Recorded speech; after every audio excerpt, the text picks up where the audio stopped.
शिव पुराण, नाग पुराण तथा योग वासिष्ठ में जो तीर्थंकर भगवंतों की स्तुति और उनका नाम स्मरण है, उसी को मंगलाचरण के रूप में प्रस्तुत कर रहे हैं। कैलासे विमले रम्ये, कैलासे विमले रम्ये,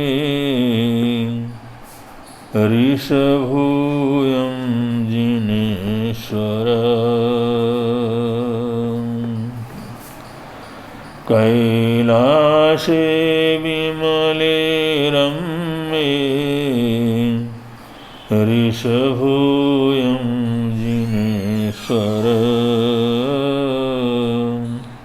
चकार स्वावतारं यो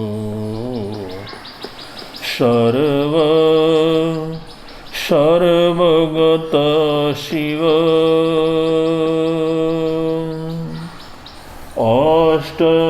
अष्टषष्टिषु तीर्थेषु यात्रायां यत्फलं भवेत्, आदिनाथैश्च देवैश्च स्मरणेनापि तद्भवम्। नाहं रामो न मे वाञ्छा, भावेषु च न मे मनः, शान्तिमास्थातुमिच्छामि, आत्मन्नेव जिनो यथा, शान्तिमास्थातुमिच्छामि, चात्मन्नेव जिनो यथा, चात्मन्नेव जिनो यथा। नादं शनिशनानं नाणेन विना नहुन्ति चरणगुणा, अगुणिष्नत्थि मोक्षो, नत्थि अमोक्षस्य निब्बाणम्,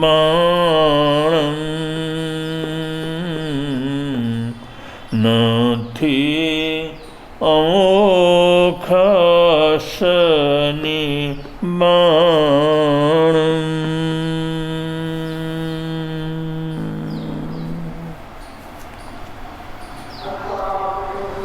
सम्यक दर्शन,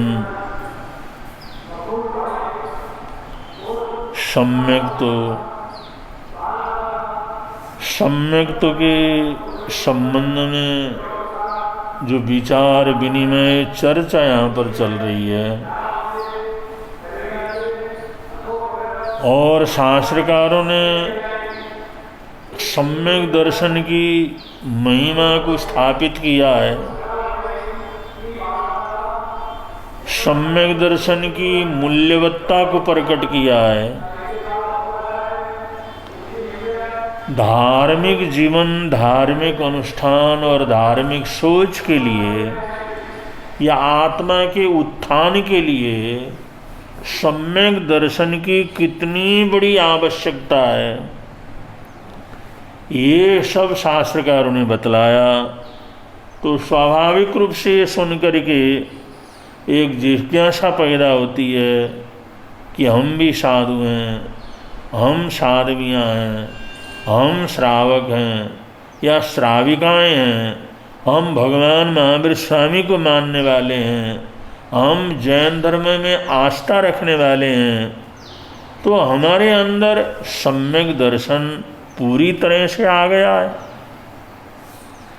यह जो बहुत आवश्यक जो सम्यक दर्शन है, जिसकी महिमा का इतना वर्णन है, वो क्या हमारे जीवन के अंदर परिपूर्ण रूप से परिपाक हो गया है? वो आ गया है, उसका स्पर्श हो गया है, उस सम्यक दर्शन के धरातल के ऊपर हम पहुंच गए हैं? ये एक जिज्ञासा जरूर इंसान के मन में पैदा होती है कि हम सम्यक्ति हैं या नहीं, हमें सम्यक दर्शन का बोध हुआ या नहीं हुआ, हम सम्यक दर्शन के अधिकारी हैं या नहीं हैं।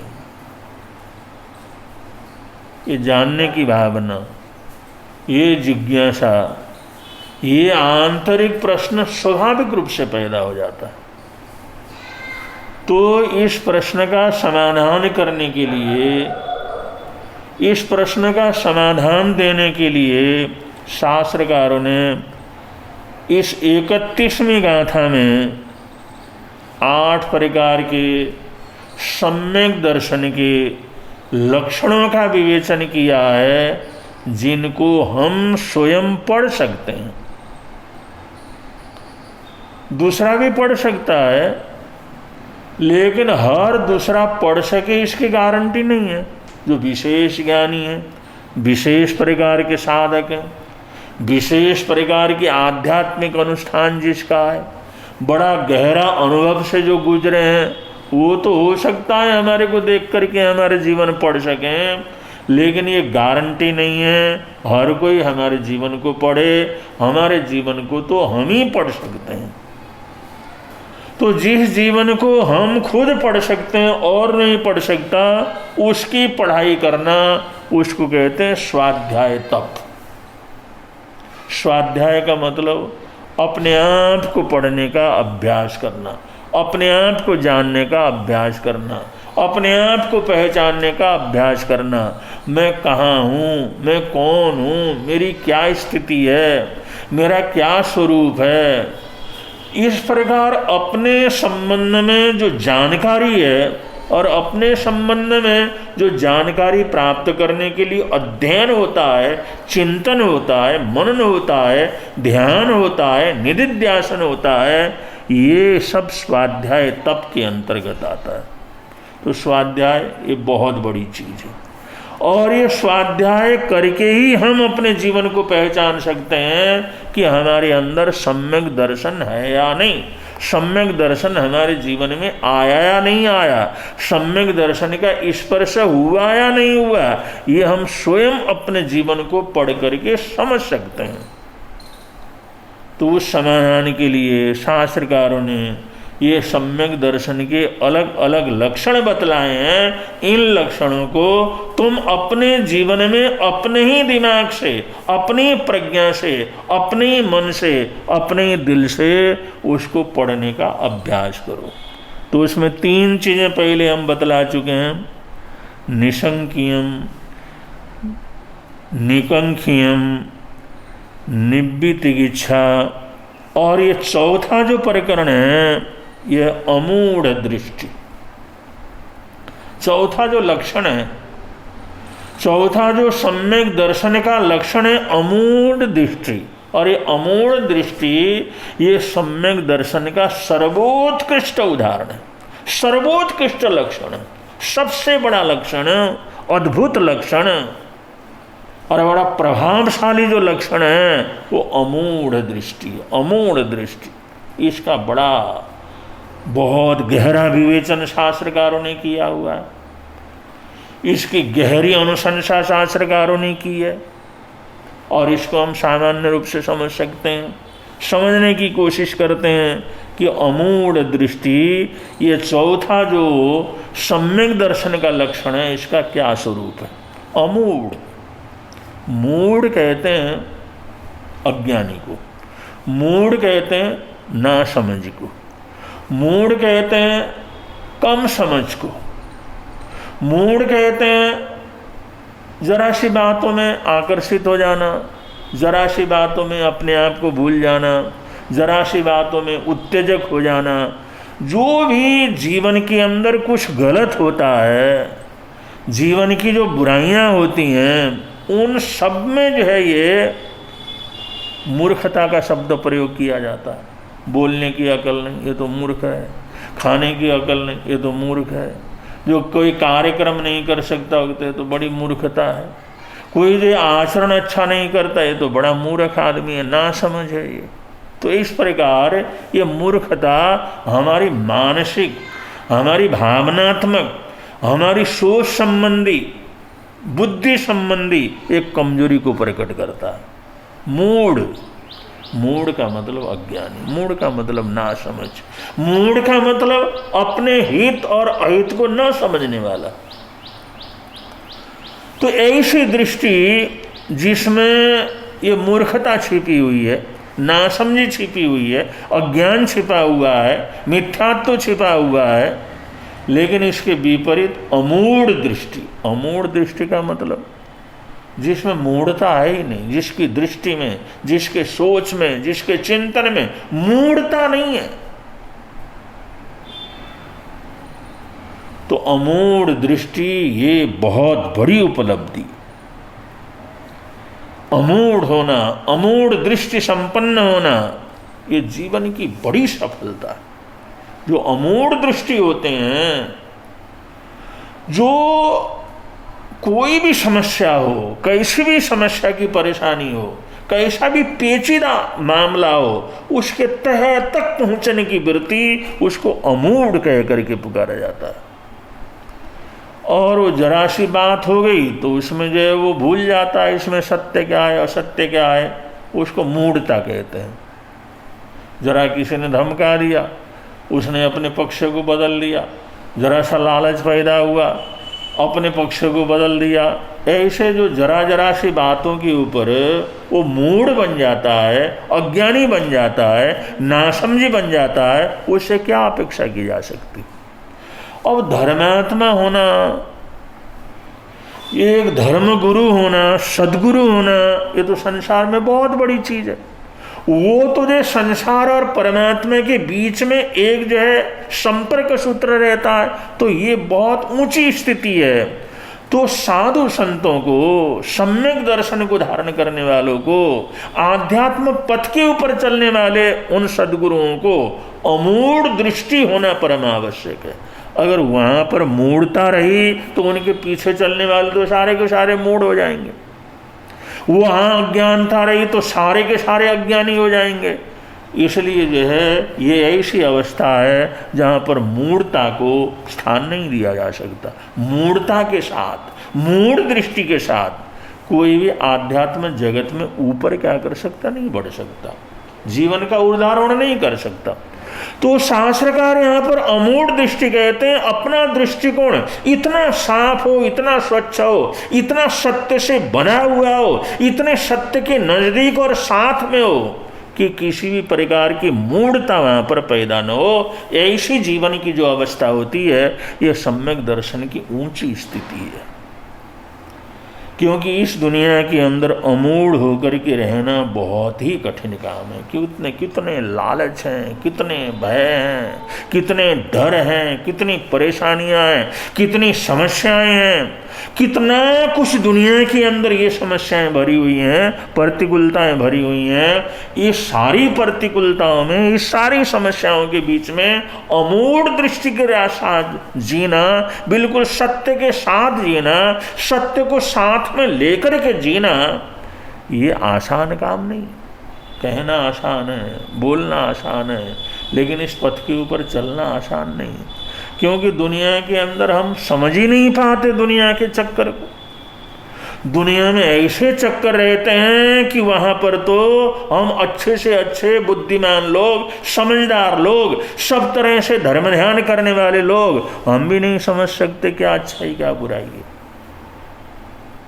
इसलिए भगवान महावीर स्वामी ने अनेकांत दृष्टिकोण दिया। भाई एकांत रूप से किसी भी विषय के ऊपर निश्चय दृष्टि से मत बोलो। किसी भी विषय को अंदर एकांत रूप से तुम जो है निश्चय दृष्टि से मत बोलो, क्योंकि जो है इस दुनिया को समझना बहुत ही कठिन काम है। यहाँ पर अमूढ़ दृष्टि रहना बहुत कठिन काम है। वो सत्य के तह तक पहुंचना बहुत ही कठिन काम है। एक उदाहरण से आप समझ सकते हैं। एक आदमी जो डाकू था, उसके कुछ साथी थे, उन्होंने प्लान बनाया कि आज अमोघ बैंक को हमने लूटना है। दृष्टि बना करके रखा, इंक्वायरी की, जासूसी की। ये कौन सा समय, कौन सा दिन, कौन सा टाइम ऐसा होता है जहां पर सिर्फ जो है बैंक के अधिकारी रहते हैं, उसके सिवा कोई भी नहीं रहता। उन्होंने टाइम टेबल सेट किया। अब ऐसा करने वाले भी एकदम झपट के थोड़ी करते हैं, वो भी बहुत सोच करके, समझ करके, प्लान बना करके करते हैं। और कुछ भी अच्छाइयों या बुराइयों प्लान बना करके कोई करता है, उसमें उसको सफलता मिलती है। इसलिए अच्छे लोग भी प्लान बनाते हैं तो बुरे लोग भी प्लान बनाते हैं। प्लान बनाए बिना तो कोई काम होता ही नहीं दुनिया में। किसी भी काम के अंदर सफलता बनाना हो तो उसमें 100 बार सोचना पड़ता है, प्रोग्रामिंग करना पड़ता है, प्लान बनाना पड़ता है, जानकारी लेनी पड़ती है, उसके संबंध में सभी जानकारियों को जुटाना पड़ता है, तब जा करके काम होता है। वो डाकू था, डाकुओं का दल था। उन लोगों ने कई दिनों से, एक महीने से इंक्वायरी की और पूरा प्लान बनाया, इस दिन इस समय जा करके हमने बैंक को लूटना है। और ठीक समय पर वो बैंक में पहुंच गए। उन्होंने जाते ही वहाँ का जो मैनेजर था, उसके कनपट्टी के ऊपर पिस्तौल लगा दिया।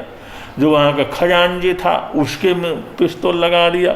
2-4 और अधिकारी थे, उन सब के जो कंधे सिर के ऊपर पिस्तौल रख दिया। उन्होंने कहा तुम लोग सब हमारे हाथ में आ गए हो। और उन्होंने बाहर से अंदर से दरवाज़ा बंद कर दिए और उन्होंने कहा भाई यहाँ पर सारे के सारे लेट जाओ। अगर कोई भी हिलेगा, डुलेगा, कुछ भी करेगा, चिल्लाने की कोशिश करेगा तो उसी समय तुम्हारे प्राण लिए जाएंगे, उसी समय हमारा पिस्तौल चल जाएगा। वो सारे वहाँ पर लेट गए, पसर गए। और जान तो सबको भली होती है। और वहाँ पर वो सारे पसर गए। उन्होंने बोला चाबी दे दो, कहाँ कहाँ पैसे रखे हुए हैं। और उसने चाबी दी। उन्होंने कहा और कहाँ रखे हुए हैं, किधर रखे हुए हैं, इधर किधर रखे हुए हैं। और वो जैसे जैसे पूछते चले गए, जैसे जैसे बोलते चले गए, और वैसे वैसे उन्होंने उनको चाबी देते चले गए। यहाँ रखे हुए हैं, इतने लाख, इतने हज़ार यहाँ होंगे, इतने हज़ार यहाँ होंगे, और इतना इतना यहाँ पर रखा हुआ होगा। और वैसे तो यहाँ से बहुत सामान बाहर ही जाता है, क्योंकि लोग लेते हैं, यहाँ से कर्ज लेते हैं, सब लेते हैं। लेकिन वहाँ पर सब उन डाकुओं ने उन लोगों की पूछ करके जो बड़े संदूक वगैरह निकाले, पैसा वगैरह निकाला, नोट की गड्डियाँ निकाला, भर लिया, सारा कुछ भर लिया। उन्होंने कहा कितना हो सकता है। उन्होंने कहा साहब एग्जैक्ट तो हम नहीं कह सकते, लेकिन करीबन करीबन 20-22 लाख रुपये इसके अंदर क्या करना चाहिए। 20-22 लाख रुपये। तो उस ज़माने में पहले जो 20-22 लाख रुपया की बात भी थी। और उन्होंने कहा और बतलाओ कहाँ क्या है। मैंने कहा और कुछ नहीं है यहाँ पर। अब जिस समय उन्होंने कहा भाई मारना ही है तो मार दो, लेकिन हम जितना जानकारी थी वो सब तो हमने क्या कर दिया, बता दिया। और उन्होंने वो थैला वगैरह लिया, उनको कहा चुपचाप यहीं पर पड़े रहो जब तक यहाँ से नहीं जाते। 15 मिनट तक तुमने 15 आधे घंटे तक बाहर निकलना नहीं है। अगर पहले उठे, खड़े हुए, निकले, चिल्लाए तो फिर तुम्हारे को प्राणों से हाथ धोना पड़ेगा। उनको बाहर से बंद करके वो लोग चले गए। अब जिस समय चले गए, इधर जो है बैंक वाले जैसे तैसे अपने बंधनों को तोड़ करके एक दूसरे के सहारे वो तो चले गए। तो प्रयत्न किया तो सब खुल गए। और जिस समय खुल गए तो उन्होंने कहा चलो भाई अब इस तरह से अब काफ़ी कुछ तो चला गया, कितना गया होगा, क्या गया होगा। तो उन्होंने हिसाब लगाया, 20-22 लाख रुपये का सामान गया है, जितना लेके गए वो लोग। उन्होंने कहा चलो इसका FRI वगैरह क्या करते हैं, FRI लिखवा देते हैं, जा कर के नोटिस लिखवा देते हैं भाई बैंक में लूट हुई और इतना पैसा यहाँ से क्या हुआ, चला गया। मैनेजर कहने लगा 10 लाख रुपये इधर मेरे पास रख दे। 10 लाख रुपये उसने अपने पास रख लिया। 8-10 लाख रुपये वो दूसरा जो खजांची वगैरह था उसने रख लिया। 5 बार रख लिया। और जो अधिकारी थे उन्होंने रख लिए। और उन्होंने अपने अपने हिसाब से वहाँ पर जो है, अब वो बचा हुआ था जो भी था, सारा कुछ तो उन्होंने बचाया नहीं था। अब क्योंकि उन्होंने जितना बाहर था वो तो बचा दिए थे और कुछ बताया नहीं था, तो वहाँ से किसी ने 10, किसी ने 5, किसी ने 2, किसी ने 20, ऐसे करके उन्होंने सब ने जो ले लिया और सब हिसाब लगाया करीबन 60 लाख उसके अंदर क्या हुआ। 20-22 लाख अगर वो ले गए हैं तो इन्होंने जो हिसाब लगाया सब मिला करके 60 लाख के करीब जो है ये हो गया है। तो बैंक मैनेजर ने बोला भाई 60 लाख रुपया का FRI क्या करो तो दर्ज करा दो, लिखवा दो। और जिस समय हल्ला मचा है तो वह मची, लोग आए, ये पता लगा भाई बैंक को लूटा गया है, तो उनको जो लेके गए, फिर वहाँ पर थाने में लेके गए, सब थानेदार वगैरह आया, उसने सारा इंक्वायरी वगैरह की, भाई कितना नुकसान हुआ, क्या हुआ। उन्होंने कहा हमारे हिसाब से 60 लाख रुपया का जो ये चोरी हो गई है, इतना पैसा वो डाकू लेकर के चले गए।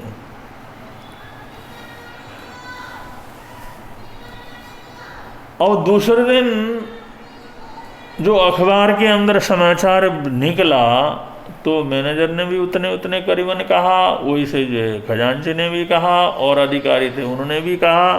तो उसका एक अमाउंट फिक्स करके 60 लाख रुपया के लूटने की जो खबर थी वो अखबारों के अंदर छप गई। और पहले दिन जब डाकू वगैरह वो लूट करके लेके आए, शाम को उन्होंने हिसाब लगाया, तो हिसाब लगाया वो उसमें देखा तो करीबन 20 लाख रुपया उसमें हिसाब से उनका बना। भाई 20 लाख के करीब वो बतला रहे थे, तो करीबन 20 लाख रुपया हमारे पास क्या है 20 लाख रुपया हम चोरी डाका डाल के लाए हैं, चलो काफ़ी दिन तक हमारा काम चल जाएगा। और वो सूचना पत्र जिस समय पढ़ा तो उसके अंदर FRI लिखवाया हुआ था, वो 60 लाख का लिखवाया हुआ था कि डाकू 60 लाख रुपया लूट करके चले गए बंदूक के नोक के ऊपर। किसी तरह से बच गए ये लोग बस। डाकुओं के सरदार ने अपने सारे साथियों को इकट्ठा किया, भाई तुमने गड़बड़ सड़बड़ तो नहीं किया भाई, कि अपने जेबों तो नहीं भरा तुमने। उन्होंने कहा साहब हमेशा झूठ थोड़ी कर सकते, आपके साथ दगा थोड़ी कर सकते हैं, ठीक है डाकू हैं, लेकिन आपके साथ अपने टीम के साथ हम धोखा कैसे कर सकते हैं, हमारे कुछ नहीं। अब जिस समय हिसाब लगाया उन्होंने गिनो, फिर वहाँ तो समाचार तो छपा है 60 लाख रुपया डाकू लेके गए और हमारे पास 60 लाख रुपया कहाँ है। उन्होंने 2-3 बार पूरा गिन करके देखा, सिर्फ 20-21 लाख उनके अंदर क्या थे। डाकू सोचने लगे हम जो लेकर के आए सारा करके आए तो हमारे पास तो सिर्फ 20 लाख ही हैं, लेकिन अब समाचार पत्रों में छपा है 60 लाख रुपया लूट करके ले गए।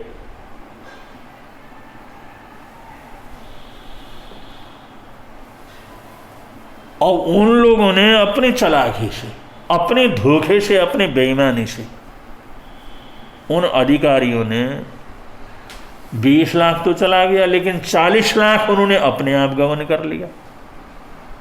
तो डाकू तो समझ गया कि बहुत बेईमान निकले वो लोग, बहुत उतने निकले, बड़े बेईमान निकले। उन्होंने हमारे को भी धोखा दिया, हमारे को बेवकूफ़ बनाया, इससे ज़्यादा एक पैसा यहाँ पर नहीं है, कुछ नहीं है। लेकिन इन लोगों ने धूर्तता करके वो 20 लाख रुपया 40 लाख रुपया उन्होंने ऐंठ लिया कि हमने तो प्राणों की बाजी लगा ली।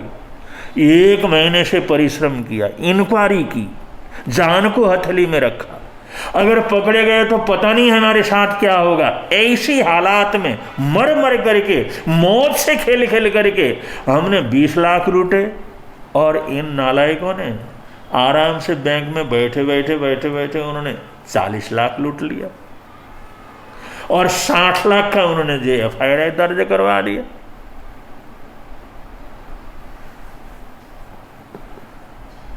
अब हम अगर सोच लें, हम विचार कर लें, हमारे को ये सारा कुछ पता न हो, अब जो हम अगर कोई पूछे भाई इसमें डाकू कौन है, चोर कौन है, लुटेरा कौन है,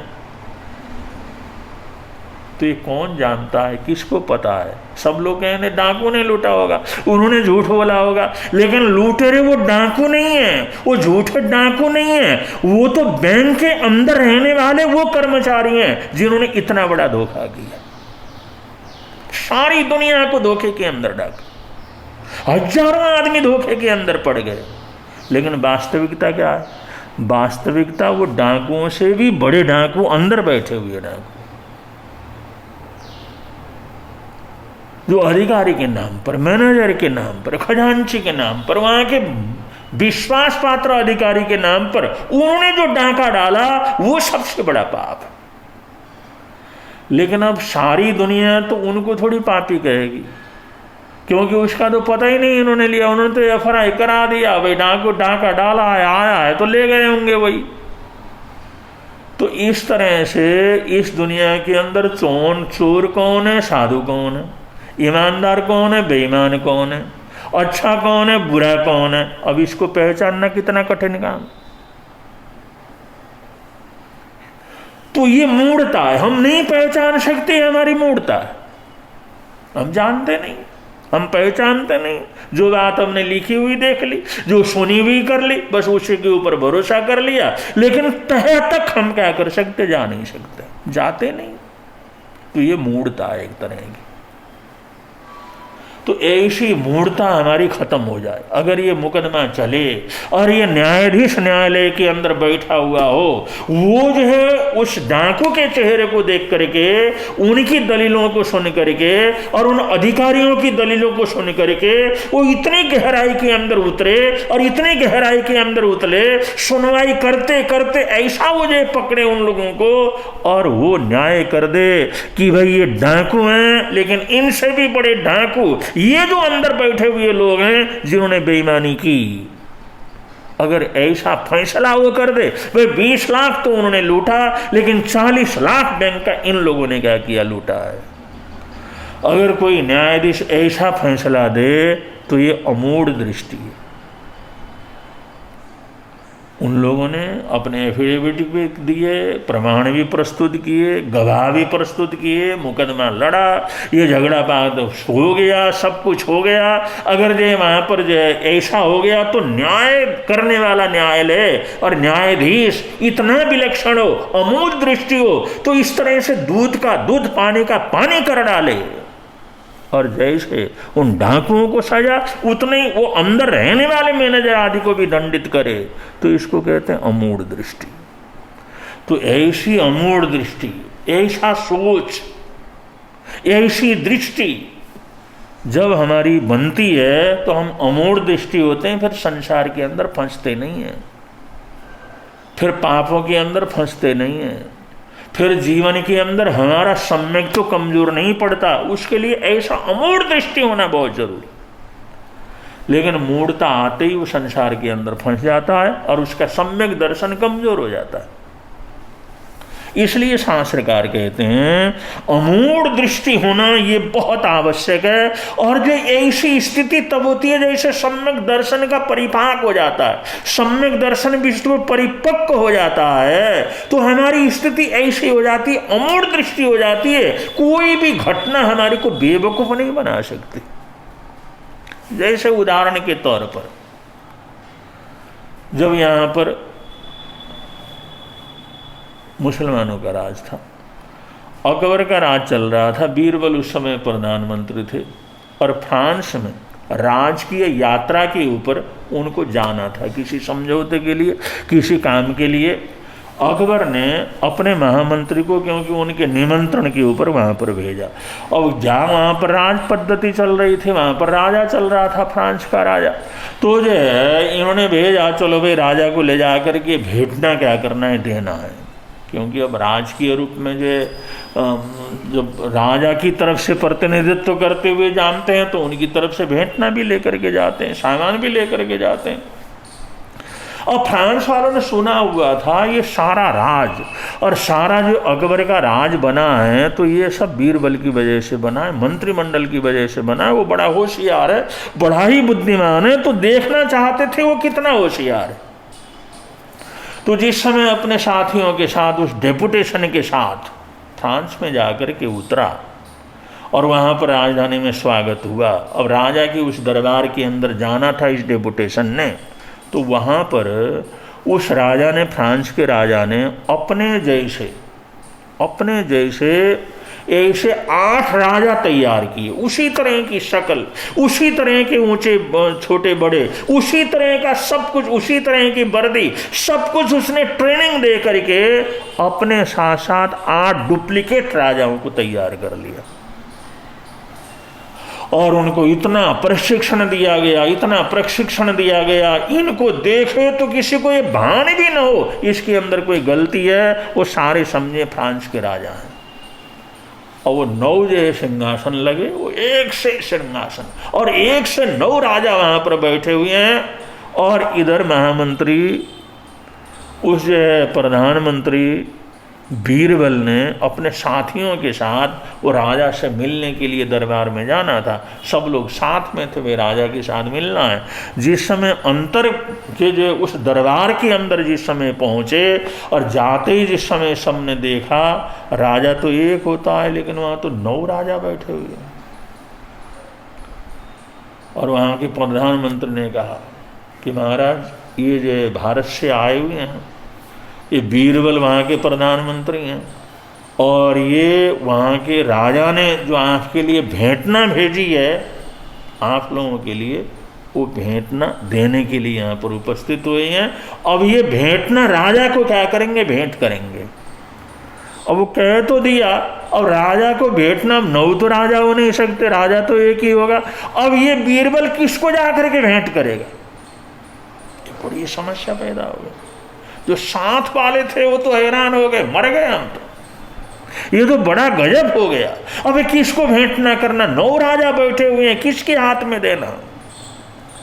और वहाँ पर सोचने का टाइम नहीं था, विचार करने का टाइम नहीं था। वो थैला, वो जो सामान का जो था वो सजा हुआ, वो सब बीरबल के हाथ में, उसके पास में ले आकर के ले गए थे। भाई ये भेंट न करना है। जा करके उसने हाथ मिला करके या नमस्कार करके जो भी अभिवादन करके वो राजा को राजा की तरफ से भेंट न देनी थी। और वो राजा पहचाने तभी तो भेंट करे। कौन से को भेंट करें? एक को भेंट करें, दूसरे को भेंट करें, तीसरे को भेंट करें। इतनी बड़ी समस्या थी और वहां पर सोचने का टाइम नहीं था, विचार करने का टाइम नहीं था। और जो देखते ही पहली झलक में बीरबल ने सोचा मैं तो बड़ी भारी समस्या के अंदर क्या कर गया, पड़ गया। लेकिन उसने कुछ भी प्रकट नहीं होने दिया, एक कदम भी वहां पर रुका नहीं और उनको लिया सीधे सीधे आगे चला गया। और जाते जाते धीरे धीरे जा करके उसने ठीक जो असली राजा था उस असली राजा के हाथ में अपने राजा की तरफ से जो चिट्ठी थी या अपने राजा की तरफ से जो भेंटना थी वहां ले जा करके उसने सौंप दिया। उसको ही नमस्कार किया। हमारे राजा ने आपको जो है नमस्कार किया है, आदर दिया है, सत्कार दिया है और ये भेंटना उनकी तरफ से आप क्या करें? स्वीकार करें। और हाँ बतलाओ, बीरबल को कैसे पता लगा? बीरबल ने कैसे एक राजा को उधर के अपने राजा का सब कुछ उसने सौंप दिया, जबकि वहां पर कई महीनों से तैयार किए हुए डुप्लीकेट राजा थे। उन 8 को न दे करके बिल्कुल सही राजा के हाथ में उसने दिया।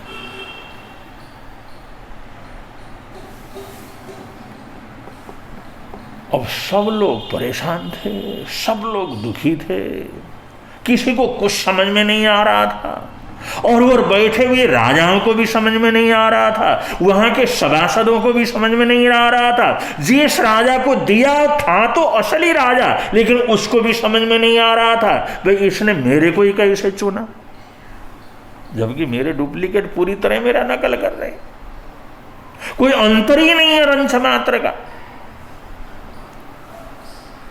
उसने कुशल क्षेम वगैरह पूछा और उनका स्वागत सत्कार किया और ये कहा भाई इनको जो अतिथि भवन के अंदर सम्मान पूर्वक लेकर के जाओ और इतने बजे हम इस तरह से मीटिंग वगैरह करेंगे।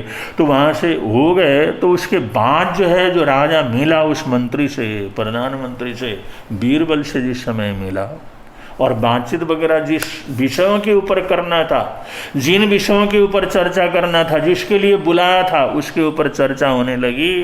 तो सबसे पहले बीरबल से वहाँ के राजा ने पूछा भाई हम एक बात हमारी समझ में नहीं आया, हम 9 राजा बैठे हुए थे जिसमें कोई अंतर नहीं था, तुमने हमारे कोई असली राजा के रूप में कैसे चुना?